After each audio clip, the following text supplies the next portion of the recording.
நெல்லையில் போன சண்டே 27 அன்னைக்கு ஐடி எம்ப்ளாயி கவின் வந்து அவர் லவ் பண்ண பொண்ணோட தம்பியால் ஆணவ கொலை பண்ணப்பட்டார்.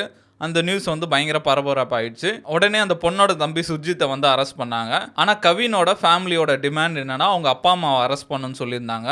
5 நாள் ஆகுது. இப்போ தான் வந்து அவங்க அப்பாவை அரெஸ்ட் பண்ணியிருக்காங்க. இப்போ இந்த இஷ்யூவில் கரண்ட் நியூஸ் என்னன்னா கவினோட கேர்ள் ஃப்ரெண்ட் பேசுகிற மாதிரி ஒரு வீடியோ ரிலீஸ் ஆயிருக்கு. இது வரைக்கும் என்ன நடந்திருக்கு அப்படின்ற மாதிரி பார்ப்போம். அதே மாதிரி பெரியவங்கலாம் சொல்லுவாங்க, ஏதாவது ஒரு பெரிய பிரச்சனை நம்மளுக்கு வரும்போது தான் யார் உண்மையாலே நம்ம கூட இருக்கா, யார் சந்தர்ப்பத்துக்காக இருக்கான்னு தெரியும் அப்படின்னு மாதிரி சொல்லுவாங்க. இந்த கவினோட இஷ்யூ வரும்போது தான் இன்றைக்கும் 2025லையும் எவ்வளோ ஜாதி இருக்குன்னு நம்மளுக்கு தெரிய வருது. பாலிடிக்ஸ்லேயே இருந்தாலும் சரி, நியூஸ்லேயே இருந்தாலும் சரி, சமுதாயத்திலே இருந்தாலும் சரி, இன்னொரு இவ்வளோ இருக்கா அப்படின்ற மாதிரி இருக்குது. அதை பற்றி பார்ப்போம். நம்ம எல்லாருக்கும் தெரியும் கவின் வந்து ஆணவ கொலையால் கொல்லப்பட்டார். கடந்த 5 நாளாக அது ரிலேட்டடான நியூஸ் தான் வந்துட்டுருக்கு. அவரோட வீடியோஸ் எல்லாமே இப்போ வர ஆரம்பிச்சிருக்கு. அவர் பார்த்தா ஜாலியாக அவங்க ஃப்ரெண்ட்ஸு கூட ரீல் பண்ணுற மாதிரி அந்த வீடியோலாம் வருது. அவங்க ஃபேமிலி என்ன சொல்கிறாங்கன்னா அவருக்கு அந்த ஜாதி பற்றின அவேர்னஸ்லாம் அந்த அளவுக்கு இல்லை, நம்ம லைஃப்பில் எப்படி இருக்கும் அந்த மாதிரி சந்தோஷமாக சிரிச்சுட்டு இருந்திருக்காரு. அவருக்கு இந்த அளவுக்கு ஜாதி பிரச்சனை இருக்குன்னு கூட தெரியாமல் இருந்திருக்காரு. ஆனால் அப்படியே ஆப்போசிட் சைட் பார்த்தா சுஜித்ன்றவர் இதுக்காகவே ரெடி ஆகிட்டு இருக்காரு. இப்போ அவரோட ஃபோட்டோஸ்லாம் ரிலீஸ் ஆகுது.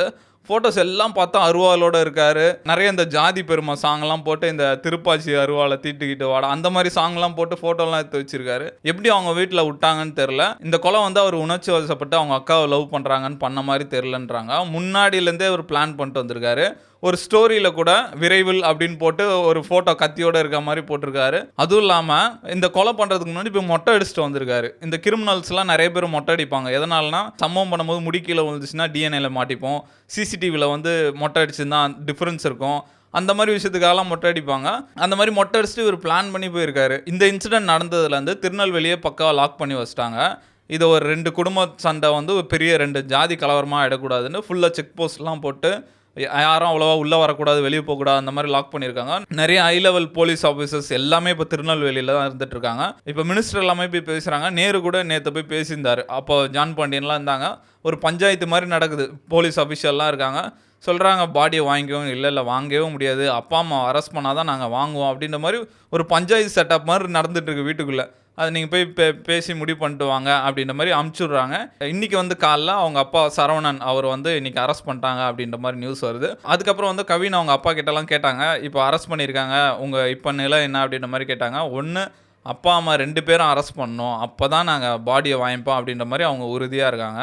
இப்போ இந்த இஷ்யூவில் கரண்ட் நியூஸ் என்னென்னா கவினோட கேர்ள் ஃப்ரெண்ட் பேசுகிற மாதிரி ஒரு வீடியோ ரிலீஸ் ஆகிருக்கு. அந்த வீடியோவில் அவங்க என்ன சொல்கிறாங்கன்னா, ஆளாளுக்கு இஷ்டத்துக்கு அவங்களோட கருத்தை தெரிவிச்சிங்க, எனக்கும் கவினுக்கும் என்ன நடந்ததுன்னு எங்கள் 2 பேருக்கும் மட்டும்தான் தெரியும், எங்கள் வீட்டில் கூட நாங்கள் இதை பற்றி சொல்லவே இல்லை அப்படின்ற மாதிரி சொல்கிறாங்க.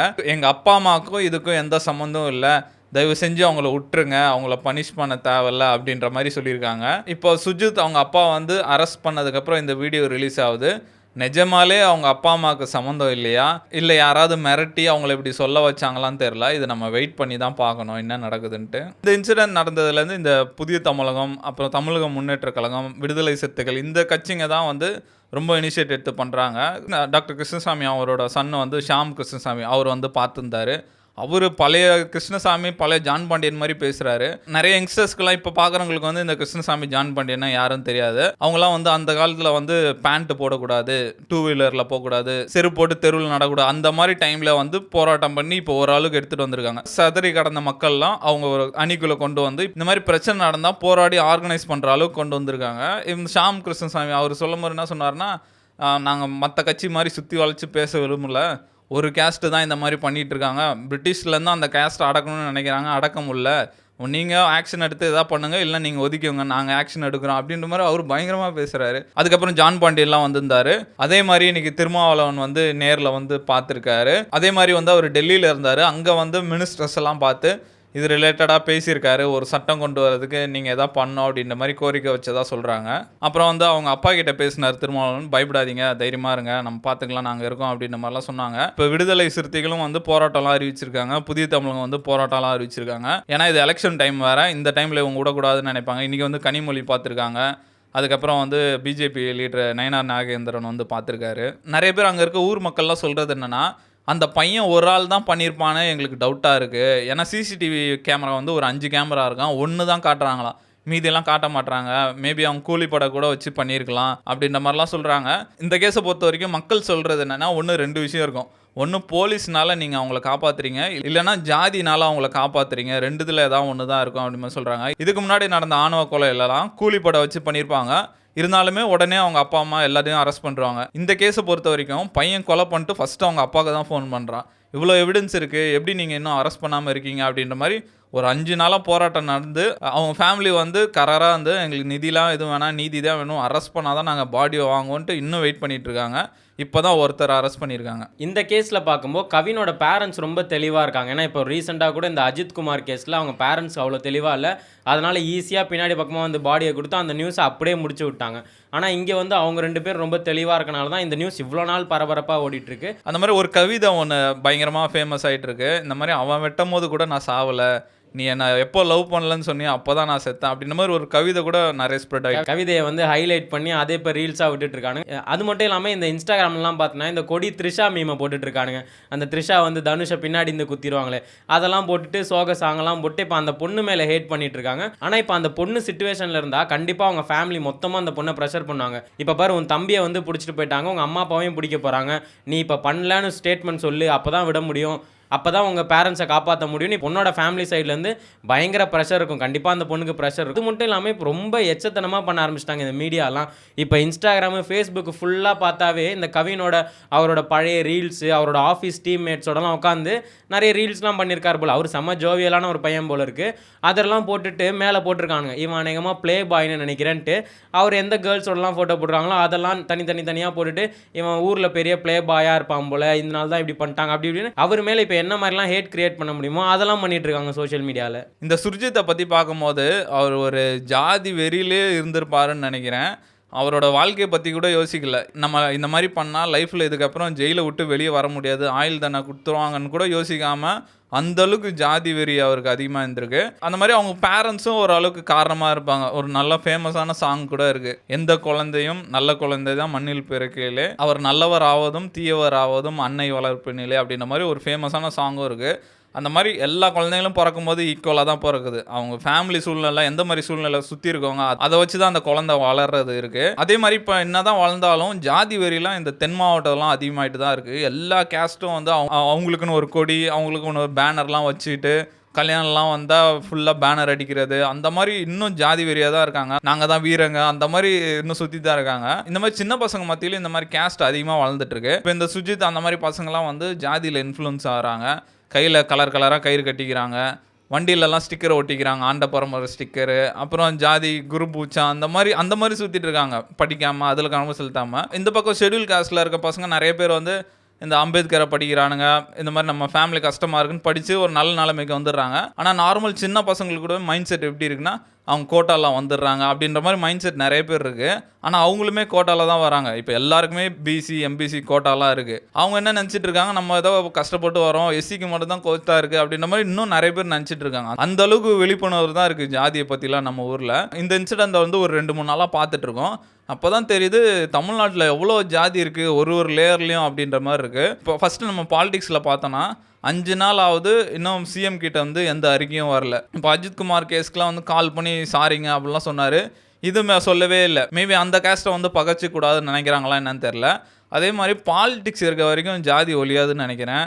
இப்போ வந்து ஒரு மாவட்ட செயலாளர் போடணுன்னாலே கேஸ்ட்டை பார்த்து தான் போடுறாங்க, வேட்பாளர் நிப்பாட்டணுன்னாலும் கேஸ்ட்டை பார்த்து நிப்பாட்டுறாங்க, ஜெயிச்சு வந்துடுறாங்க. இப்போ அந்த ஊரில் இந்த மாதிரி ஒரு பிரச்சனை நடக்குது, அவன் போய் அந்த கேஸ்ட் தலைவர்கிட்ட சொல்லுவான், இந்த மாதிரி நடந்துச்சு எதுவும் பண்ணாதீங்கன்னு மாதிரி. அவர் அங்கே இருக்க போலீஸ்க்குலாம் ஃபோன் பண்ணி சொல்லுவாங்க, அந்த பிரச்சனையை முடிச்சிருவாங்க. இந்த மாதிரி இருந்தால் எப்படி கேஸ்ட் ஒழியும் அப்படின்ற மாதிரி இருக்குது. இந்த இன்சிடென்ட்டை பொறுத்த வரைக்கும் யாரும் ரொம்ப அக்ரெசிவாலாம் பெரிய பொலிட்டிக்கல் லீடர் பண்ண மாதிரி தெரில. எடப்பாடி பழனிசாமி வந்து அறிக்கை விட்டார், சீமான் வந்து அறிக்கை விட்டார், இப்போ அண்ணாமலைலாம் ரொம்ப லேட்டாக தான் அறிக்கை விட்டாங்க. நயனா நாகேந்திரன் இப்போ பார்த்துருக்காரு. டிஎம்கேல வந்து நேரு அவங்க போயிருக்காரு, கனிமொழி இன்னைக்கு போயிருக்காங்க. இவங்க இந்த அஜித்குமார் கேஸ்க்குலாம் காட்டின இன்ட்ரெஸ்ட் வந்து இதில் காட்ட மாட்டுறாங்க. ஏன்னா அந்த கேஸில் வந்து எந்த ஜாதியும் சம்மந்தப்படல, அது நார்மலாக கோயிலில் நடந்தது. இது வந்து ஆணவ கொலை, இந்த 2 கேஸ்ட்டும் பகச்சிக்கூடாதுன்னு கூட நினைக்கலாம். சரி இவங்க தான் பழைய ஆளுங்க, இது காலங்காலமாக நடந்துட்டு இருக்கு, இதுக்கெல்லாம் ஒரு மாற்றாக தான் நான் வரேன்ட்டு விஜய் வராரு. அவர்கிட்ட இருந்து ஒரு அறிக்கையும் வரல. இதை பார்க்கும்போது ஷாக்காக இருக்குது. நம்ம பசங்களே வந்து நிறைய பேர் கட்சியில் இருக்காங்க, அவங்க சொல்கிறதே வந்து அவங்க மாவட்ட செயலர்லாம் ஜாதி பார்த்து தான் போடுறாங்க அப்படின்ற மாதிரி சொல்கிறாங்க. அது மட்டும் இல்லாமல் அவர் கொள்கை தலைவர்லாம் ஒரு 5 பேர் வச்சுருக்காரு. அதை பார்த்தாலே நம்மளுக்கு தெரியுது. அம்பேத்கர் வந்து தலித்து, காமராஜர் வந்து நாடாருக்கு ஓட்டை இது பண்ணுறதுக்கு, அஞ்சலி அம்மாள் வந்து வன்னியர் ஓட்டை இது பண்ணுறதுக்கு, அந்த மாதிரி எல்லா ஜாதிக்கும் பிரச்சனை வராமல் ஒரு தலைவர் வச்சிட்டாரு.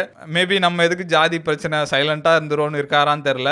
இப்போ தான் ஒரு மை டிவிக்குன்னு ஒரு ஆப் ரிலீஸ் பண்ணிட்டு சீப்பாக போட்ட பிளான் எப்படி சீப் வச்சு முச்சம் பரண்டு உக்காந்துட்டு இருக்காரு. அவர் நார்மலாக ஒரு பிரச்சனை இருந்தாலே ஒரு 2-3 நாள் ஆகும் அவர்கிட்ட இருந்து அறிக்கை வர்றதுக்கு. மேபி அவருக்கு இன்னும் தெரியலையா அப்படின்ற மாதிரி தெரில. அறிவிக்கை கொடுப்பாரா இல்லை நான் போய் நேரில் போய் பார்த்துட்டு வரேன்ட்டு போவாரான்னு தெரில. வெயிட் பண்ணி தான் பார்க்கணும். அதே மாதிரி ஆதவ் அர்ஜுன் கிட்ட இருந்து அறிக்கை வந்திருக்கு. சரி, பாலிடிக்ஸ் இந்த மாதிரி இருக்குது, நியூஸ் எப்படி இருக்குன்னு பார்த்தா அதுலேயும் ஜாதி இருக்குன்னு தான் நினைக்கிறேன். இந்த இன்சிடென்ட் நடந்து 5 நாள் ஆகுது. இன்றைக்கி தான் அவங்க அப்பாவோட ஃபோட்டோவே வருது. இந்த 5 நாள் என்ன பண்ணியிருந்தாங்கன்னு தெரில. இப்போ அஜித்குமார் கேஸ் அப்போலாம் அந்த நிக்கிதா யார், அவங்க பேக்ரவுண்டு அந்த மாதிரி பயங்கர இன்வெஸ்டிகேட் பண்ணாங்க. ஏன்னா இந்த இன்சிடென்ட் பற்றி பேசுகிற நம்மளே பண்ணுறோம். நியூஸ் சேனல் இருக்குது, அவங்க போய் இன்வெஸ்டிகேட் பண்ணி கண்டுபிடிக்கணும்ல. எப்படி இவ்வளோ நாள் அந்த நியூஸ் சேனல்லாம் ஃபோட்டோ வெளியிடாமல் இருந்தாங்க அப்படின்ற மாதிரி தெரில. இப்போ அவங்க வந்து ஒரு 25 வருஷமாக போலீஸாக இருந்திருக்காங்க. இவ்வளோ ஜாதி வெறி இருக்காங்க. அப்போ அக்யூஸ்டெல்லாம் எப்படி நடத்தியிருப்பாங்க? இப்போ மற்ற கேஸ்ட் சார்ந்தவங்க அக்யூஸ்டாக வந்து அவங்களை எப்படி அடிச்சிருப்பாங்க, கேஸ் எப்படி நடத்திருப்பாங்க, அவங்க கேஸ்ட்டுக்கு வந்து சாதகமாக கேஸ் நடத்திருக்கலாம். அதெல்லாம் நியூஸ் தான் கண்டுபிடிக்கணும். ஆனால் அவங்க அதை பற்றி எதுவுமே சொல்ல, என்ன நியூஸ் வருதோ அதை மட்டும் கவர் பண்ணிக்கிட்டு இருக்காங்க. அதிலே தெரியுது இவங்க ஜாதி பார்க்குறாங்களா இல்லை போலீஸை காப்பாற்றணும்னு நினைக்கிறாங்களான்னு தெரில. ஒரு டேட்டா படி என்ன சொல்கிறாங்கன்னா, இந்தியாவிலேயே 90% மேலே அப்பர் கேஸ்ட் சேர்ந்தவங்க தான் நியூஸில் எடிட்டராக இருக்காங்க அப்படின்ற மாதிரிலாம் சொல்கிறாங்க. மேபி அதனால கூட இருக்கலாம். இப்போ அந்த நியூஸ் சேனலோட இன்சார்ஜெலாம் வந்து அப்பர் கேஸ்ட்டை சேர்ந்தவங்களா இருப்பாங்க, இது நம்ம காப்பாற்றணும் அப்படின்னு கூட நினச்சிருக்கலாம். இது கூட பரவாயில்ல. சில நியூஸ் சேனல்லாம் அவரை பற்றி கண்டென்ட் புதுசாக கிடைக்காம என்ன பண்ணியிருக்காங்கன்னா, அவரோட ரீலெல்லாம் எடுத்து மர்ஜ் பண்ணி ஒரு சோக சாங்கை போட்டு அவரோட ரீலே இருக்குது. ஒரு 3 நிமிஷத்துக்கு அவர் ரீல் மட்டுமே கண்டென்ட்டாக ஓடிட்டுருக்கு. அப்புறம் வந்து இந்த கேஸ்ட் லீடர்ஸ், இந்த ஜாதி சங்கம் வச்சுருக்கவங்களாம் நிறைய பேர் வந்து, ஏன்டா நாங்கள் கஷ்டப்பட்டு பொண்ணை வளர்ப்போம், நீங்கள் வந்து தூக்கின்னு போவீங்களா, இந்த மாதிரி தூக்கின்னு போனால் கொலை பண்ணுறதுக்கான உரிமை எங்ககிட்ட இருக்குன்னு பேசிகிட்டு இருக்காங்க. இந்த அரிநாடர்லாம் ஒரு இன்டர்வியூ கொடுத்துருக்காரு. அந்த பையன் வீட்டில் வந்து அவனை திருத்தி, ஏன்பா இந்த லவ்லாம் நம்மளுக்கு வேணாம், ஒழுங்காக படின்னு சொல்லியிருந்தா இன்றைக்கி ஒரு கொலை நடந்திருக்குமா அப்படின்ற மாதிரி அந்த மாதிரி பேசிகிட்டு இருக்காங்க. ஏதோ லவ் பண்ணுறது தப்பு அப்படின்ற மாதிரி. அதுக்கப்புறம் வந்து இது ரிலேட்டடான வீடியோஸ்லலாம் கமெண்ட்லாம் போய் பார்த்தா, ஜாதி வாழ்க, சுஜித் வாழ்க அப்படின்ற மாதிரி கமெண்ட்ஸ்லாம் வந்துட்டுருக்கு. என்னடா இப்போயும் இவ்வளோ ஜாதி வெறியாக இருக்கீங்களா அப்படின்ற மாதிரி இருக்குது. அதான் நம்மலாம் வந்து சென்னையில் இருக்கோம், நம்ம டெய்லி லைஃப்பில் வந்து ஜாதியில் நடக்க வாய்ப்பே இல்லை. ஏன்னா நம்ம என்ன கேஸ்ட்லாம் யாருக்கும் தெரியாது. ஆனால் ஊர் பக்கம்லாம் வந்து இன்னும் அது க்ரோ ஆகிட்டே தான் இருக்குது ஜாதி வெறிலாம். வந்து சிங்கம் படத்தில் ஒரு டைலாக் வரும், சூப்பரான டைலாகு. இந்த தமிழ்நாட்டில் பிறந்த எல்லார் பின்னாடி ஒரு ஜாதி இருக்கும், நல்லவன் வந்து காமிச்சிக்க மாட்டான், ஒன்று மாதிரி பொறுக்கிங்க தான் ஜாதியை தூக்கிட்டு இது பண்ணுவாங்க அப்படின்ற மாதிரி சொல்லுவார். எல்லா கேஸ்ட்லேயும் வந்து ரவுடிங்க, டாக்டர், போலீஸ் எல்லாமே இருக்குதான் செய்வானுங்க. அந்த மாதிரி ஜாதி வேணான்னு சொல்கிறவங்களும் நிறைய பேர் அந்த கேஸ்ட்டில் இருக்குதான் செய்வாங்க. சில பேர் வந்து இந்த ஜாதி வெறியை தூண்டி விடுறது அந்த மாதிரி பண்ணுறதுனால அந்த ஒத்துமொத்த சமுதாயம் பாதிக்குது. ஓ இந்த கேஸ்டா இவங்க கொலை பண்ணுறவங்க அப்படின்ற மாதிரி ஒரு போர்ட்ரேட் ஆகிடுது. இதெல்லாம் பார்க்கும்போது ஜாதியெல்லாம் கொஞ்சம் கூட குறைஞ்ச மாதிரியே தெரில. ரீசெண்டாக ஒரு நியா நானா ஷோவில் வந்து கேர்ள்ஸ்லாம் இருப்பாங்க, அவங்ககிட்ட கேட்பாங்க, இதில் யார் நீங்கள் ஒரு பட்டியலின பையனை கல்யாணம் பண்ணிக்க ரெடியாக இருக்கீங்க அப்படின்ற மாதிரி கேட்பாங்க. ஒருத்தர் கூட கை தூக்க மாட்டாங்க. என்னதான் காலங்கள் மாறிட்டே இருந்தாலும் இப்போ இருக்க யங்ஸ்டர்ஸ் கிட்ட கூட ஜாதி வெறி நிறைய தெரியுது. இதெல்லாம் பார்க்கும்போது 2025 யார்ப்பா ஜாதி பார்க்குறா அப்படின்ற மாதிரி கேட்டால், பாலிடிக்ஸ்லேருந்து, நியூஸ்லேருந்து, சொசைட்டிலேருந்து எல்லா லேயர்லேயும் ஜாதி இருக்குதான் செய்யுது. இனிமேட்லாம் வந்து ஜாதிலாம் கிடையாது அப்படிலாம் சொல்லி நம்ம ஏமாற்றிக்க முடியாதுன்னு நினைக்கிறேன். இந்த இஷ்யூவில் வந்து கவின் அவருக்கு நீதி கிடைக்கும்னு நினைக்கிறீங்களா? இந்த 2025லையும் ஜாதி இருக்கா இல்லை நிறைய பேர் மறந்துட்டாங்களா அப்படின்ற மாதிரி கமெண்ட்டில் சொல்லுங்கள்.